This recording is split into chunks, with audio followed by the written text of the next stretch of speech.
Los molinos de viento ya no son esos gigantes contra los cuales se enfrentaba un enloquecido Don Quijote y que servían para producir harina. Hoy en día en España hay más de 22.000 molinos de viento distribuidos en más de 1.300 parques eólicos, algunos de los cuales alcanzan los 160 metros de altura. Producen un 20% de la electricidad que consumimos. Supuestamente es energía limpia, pero ¿no estará también esta energía manchada de sangre? Para conocer la verdad sobre este polémico asunto, hoy en tu canal Animales con Derechos contamos nuevamente con la presencia de nuestro naturalista de cabecera, Luis Miguel Domínguez. Bienvenido una vez más, Luis Miguel. Hola, ¿qué tal, Sandro? Gracias. Todo el paisaje ibérico hoy está plagado de estos molinos, de esta hilera muy elegante de molinos de viento que desde lejos se ven casi insignificantes, pero cuando uno se acerca ve que son realmente verdaderos monstruos y no los gigantes contra los cuales luchaba Don Quijote. Sí, es una gran falacia, la gran falacia de nuestro tiempo. Luis Miguel, no te quejes si era esto lo que queríais. No, no era esto, no. Ni a este precio tampoco. No, energía limpia, demuéstrame usted que lo es. Yo vengo hoy a apoyar a aquellos que están defendiendo su tierra de este tipo de proyectos. Proyectos que tienen mucha sangre, muchos litros de sangre encima, tras de sí, ¿no? No puede ser, a cualquier precio no queremos energía limpia o renovable, no. Hay que descarbonizar nuestro sistema productivo, no me cabe ninguna duda, y España en este aspecto tiene que hacer todos los esfuerzos. Pero lo que no puede ser, Sandro, es que se ubiquen estos proyectos de polígonos eólicos en los territorios más prístinos de España, por ejemplo, ¿no? O también en otros países de Europa ocurre, ¿no? Parece como que alguien ha dicho, tengo aquí el proyecto de un polígono eólico enorme. José, tráeme por favor el mapa de las zonas más bonitas de España, de los espacios naturales más bellos, tráemelo. Y entonces cuando ha puesto ese mapa encima de la mesa, se ha puesto a marcar lugares, crestas, puntos de interés en los que colocar estos molinos.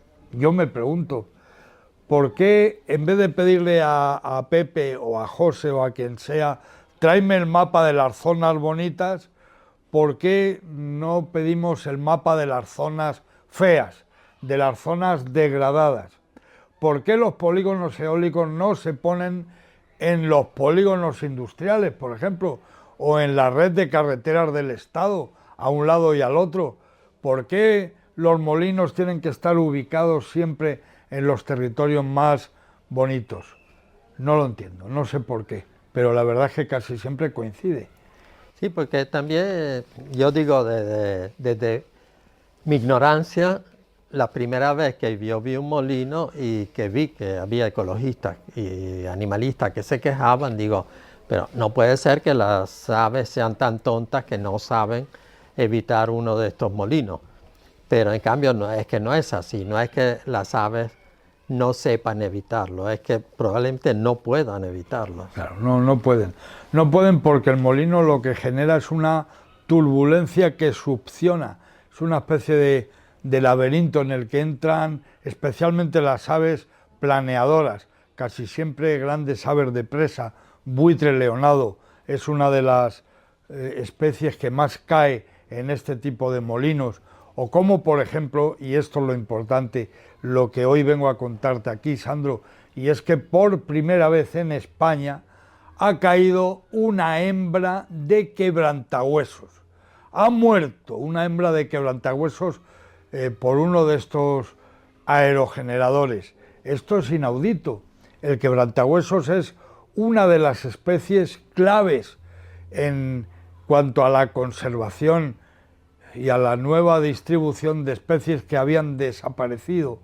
La Junta de Andalucía, por ejemplo, empleó muchos años, mucho esfuerzo y mucho trabajo para reintroducir el quebrantahuesos en la Sierra de Cazorla. También sabemos que la Fundación Quebrantahuesos lleva años trabajando para que este animal vuelva a picos de Europa, vuelva a lugares de Cantabria, incluso a la serranía de Cuenca, si hace falta. Farallones hay, roca caliza hay por todas partes, pero nos falta el quebrantahuesos. Bueno, pues uno de estos animales, una hembra, por cierto, marcada con una baliza satelital llamada Masía, una hembra que se llamaba Masía, cayó exactamente por culpa de uno de estos molinos. Esto es un fracaso y sobre todo nos indica una cosa.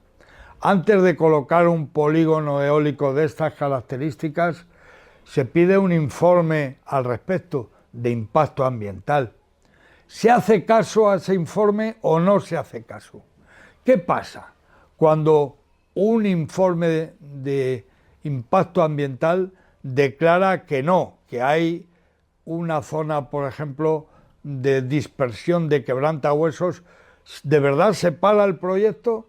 Porque esto es lo que están pidiendo, por ejemplo, las personas que están preocupadas por el famoso clúster del Maestrazgo, en el que en Castellón se van a poner miles de molinitos de este tipo.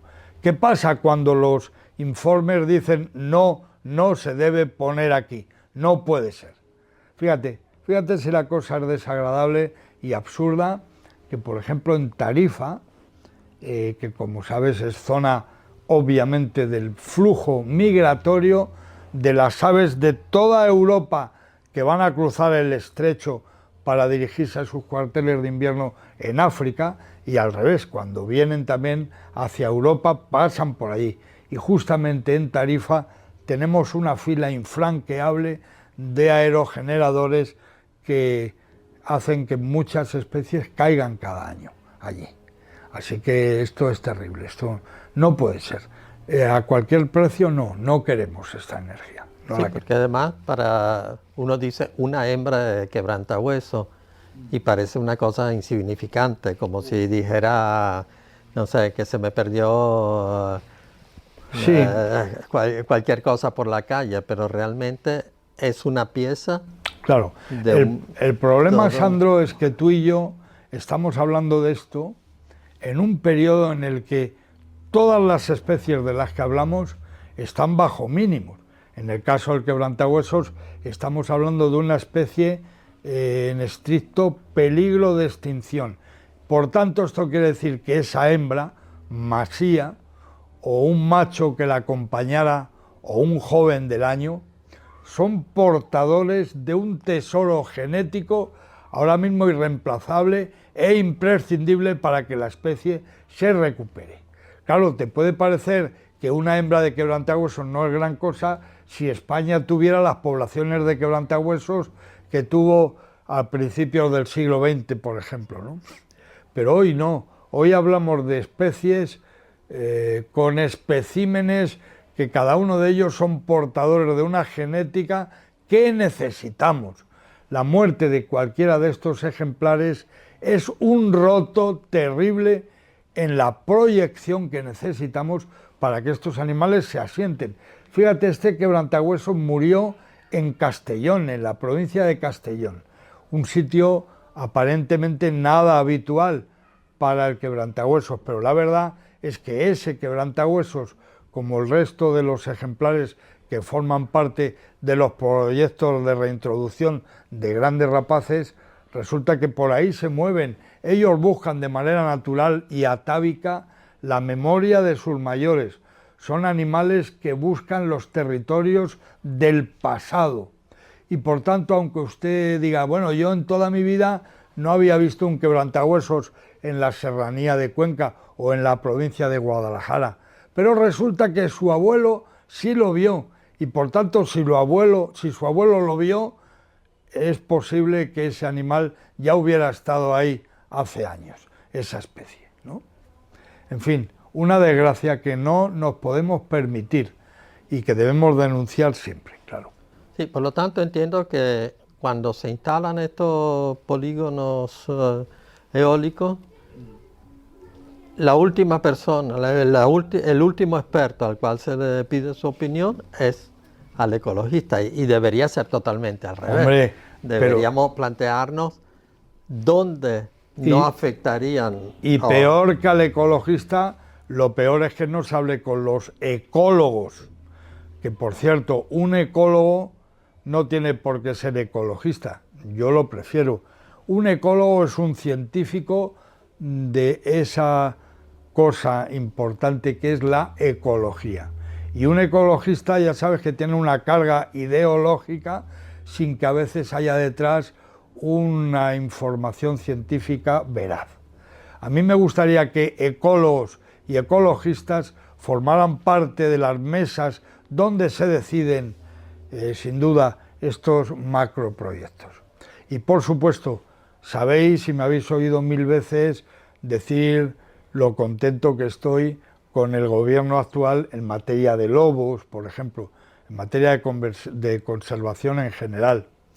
Digo y afirmo, Teresa Rivera es una magnífica ministra, no cabe duda, y es una persona que en la Unión Europea va a hacer un trabajo maravilloso, porque es una mujer preparada a tope en esta cuestión. Pero en esta materia, ojo, porque el gobierno de España debería no mezclar churras con merinas, debería saber distinguir lo que es, grosso modo y de manera teórica, un proyecto de energías renovables de lo que es ese polígono eólico concreto o solar en un territorio que no debiera estar.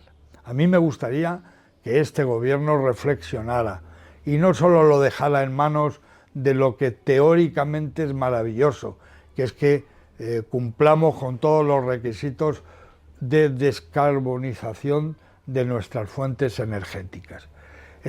Eso es así, pero los territorios concretos hay que observarlos muy concretamente.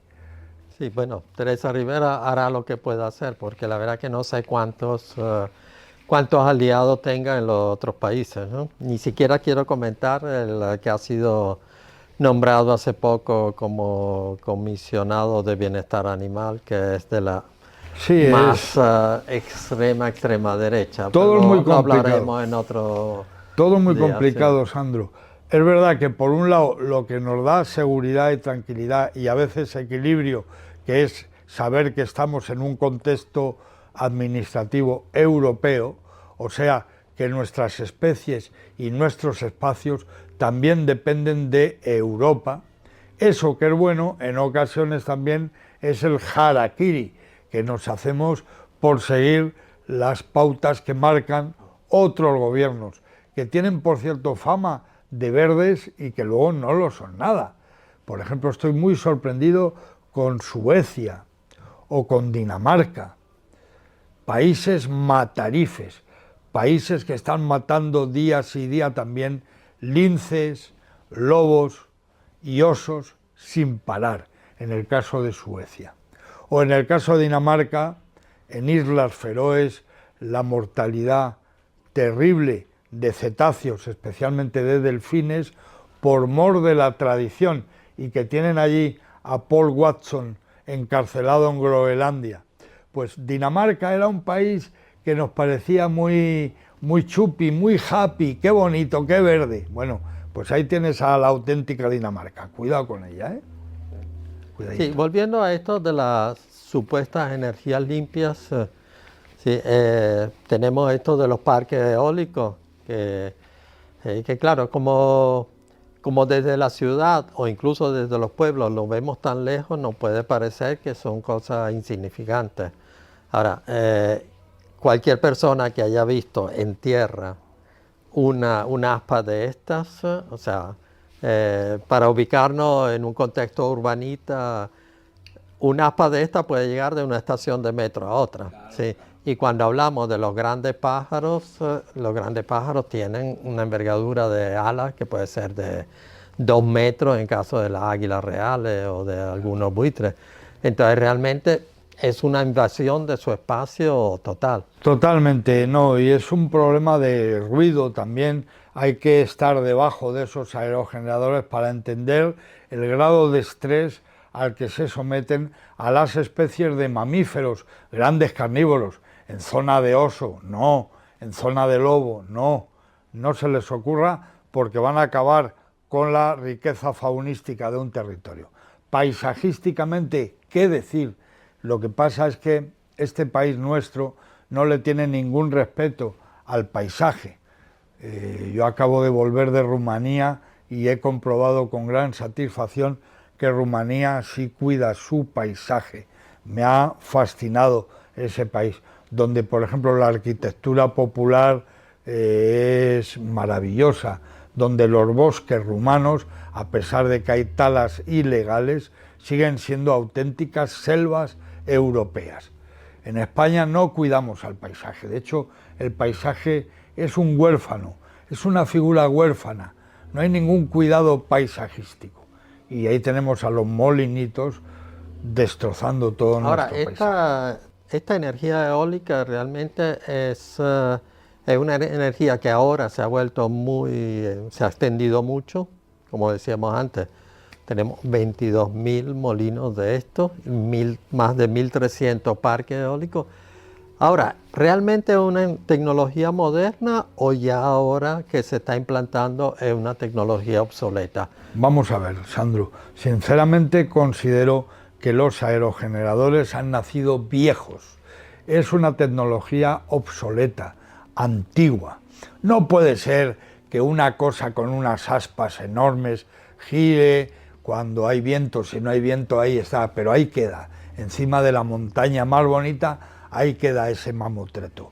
Ha nacido vieja esta cuestión y el gran negocio de la energía eólica ha estado y está en aquellas empresas que fabrican los molinos, que los instalan y que los vuelven a desinstalar cuando se cansan de ellos. Ahí está el gran negocio. No es tanto el negocio de la energía, sino el negocio de la construcción, de la fabricación de estos enormes artilugios obsoletos y viejunos. Hoy sabemos, hay molinos sin aspas, claro. Tecnológicamente una sociedad que es capaz de ir a Marte y detectar si hay agua en Marte, ¿cómo no va a ser capaz de inventar un generador de energía eólica sin grandes aspas? Claro que las hay, claro que esa tecnología existe, pero ¿quién está dispuesto a meterse en harina y a poner un polígono eólico de otro tipo de molinito que no sea este enorme, absurdo, gigante, asesino que es el aerogenerador actual? No. Mira, y hablando de otras energías supuestamente limpias, también están invadiendo España los polígonos de energía solar. Sí, bueno, horrible, horrible también. No nos quejamos siempre de todo, pero la verdad es que, por ejemplo, las aves migratorias no lo soportan, se despistan absolutamente. Ellas tienen un mapa, un GPS en su cerebro. Ese GPS les habla de valles, les habla de lagunas, les habla de charcas, de ríos, de llanuras. Lo que no esperan es encontrarse con un espejo gigante, un espejo que provoca unos reflejos y unas luces que ellas no esperan. Es como la contaminación lumínica en la noche afecta sin duda a las aves que migran de noche, que son muchas.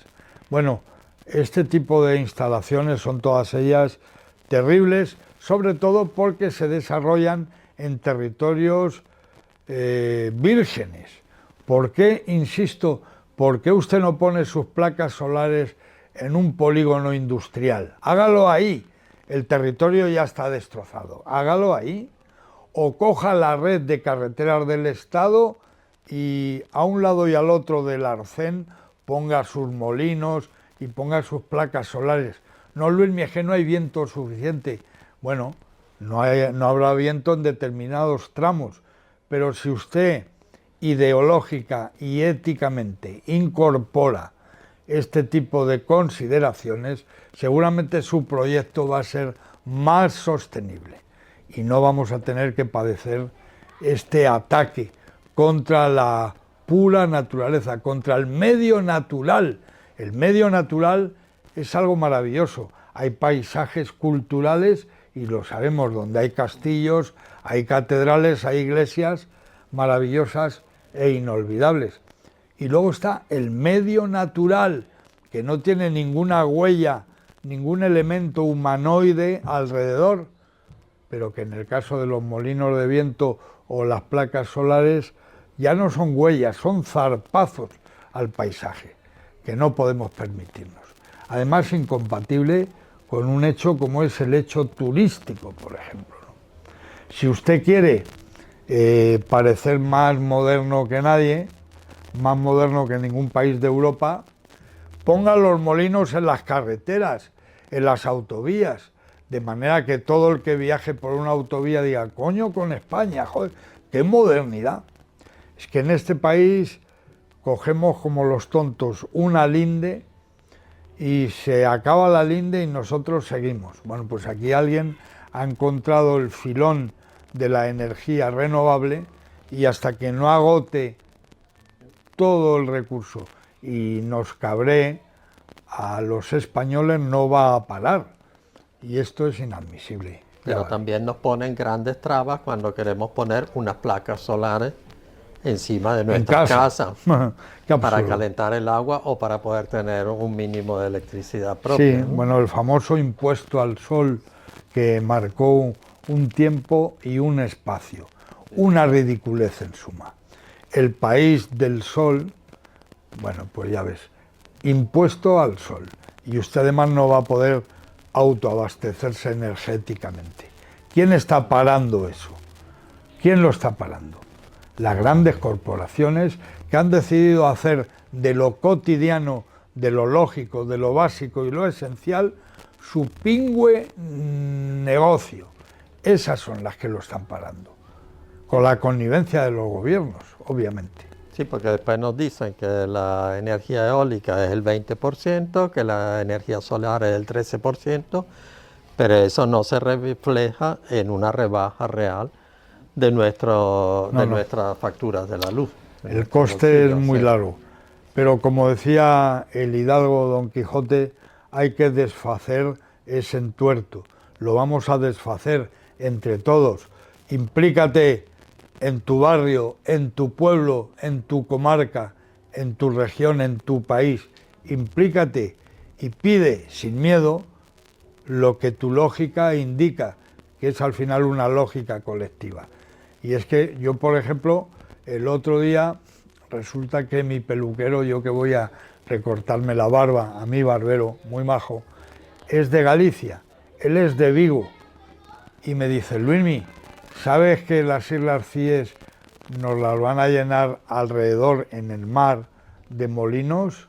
Digo, ¿qué me estás contando? Bueno, va una batería de aerogeneradores enfrente de las Islas Cíes, en medio, entre Vigo y Cíes, va a estar aquello lleno de molinitos dando vueltas. Fijaos qué desastre. Si se supone que ese parque nacional, que es el de las Islas Atlánticas, debería brillar por su propio peso, debería verse desde el fin del mundo, es un atractivo natural maravilloso para Vigo, para Galicia en general. Bueno, pues ya han descubierto el molinito marino y lo van a meter allí, ya lo van a poner allí. Horrible, hay que pelear, hay que luchar. Sí, además que también todo, bueno, este es un programa, este es un canal que hablamos de derechos de los animales, de la realidad de los animales, pero también todo el tejido social que destruyen esta clase de polígonos, porque el técnico no vive en el pueblo, el montador no vive en el pueblo. O sea, no es un relleno de la España vaciada, es realmente lo que está vaciando España. Claro, indudablemente una persona que ha apostado por un territorio, que ha montado un negocio de, por ejemplo, turismo rural en un territorio de España, apostó, dejó la ciudad, se fue con la familia a un territorio precioso como es el Maestrazgo y ahora le vas a colocar 100 aerogeneradores ahí delante de su casa cada día, en ocasiones encima de los cementerios donde están sus abuelos enterrados, porque esto hay que decirlo, tú puedes quererlo y yo no. Tú eres propietario de un terreno, yo soy propietario del mío. A ti te convencen, ponen los molinos en tu territorio, pero me lo como yo también. Visualmente me como yo tus molinos, esos por los que estás cobrando un dinerillo de nada, porque luego esa es otra. Hablamos de dineros y es impresionante, porque conocemos pueblos de España donde hay aerogeneradores, pero la luz no llega al pueblo. O sea, yo conozco aldeas que no tienen luz y en cambio tienen aerogeneradores. Y no, es que han venido a pagar las fiestas del pueblo. Entonces resulta que estos aerogeneradores generan un dinero tan grande como que les permite una vez al año que toque en las fiestas el conjunto X. O sea, 4 duros. Y por 4 duros hipotecas la memoria visual de los que ya no están y de los que están y algún día no estarán. Sí, sí, una casa rural no puede poner Hombre, en hombre. sus atractivos. Desde aquí podéis ir a hacer picnic a la sombra Hombre. de un molino de viento. Hombre, una persona, una familia que ha apostado por un territorio y le haces esta putada, eso no puede ser. La revolución es esa. Hay que defender al mundo rural a partir de ahí, justamente a partir de ahí. Claro. Bueno, creo que tenemos que ver que se manifiesten los verdaderos expertos y digan qué se puede hacer, cuáles son las verdaderas energías limpias y no que se manchen de sangre constantemente como esta que hemos visto. Sí, y bueno, este es un tema que da siempre más para hablar, pero como siempre nuestro enemigo es el tiempo. Y esperamos que este programa también les haya resultado útil. Y este es tu canal, Animales con Derechos. Hasta la próxima.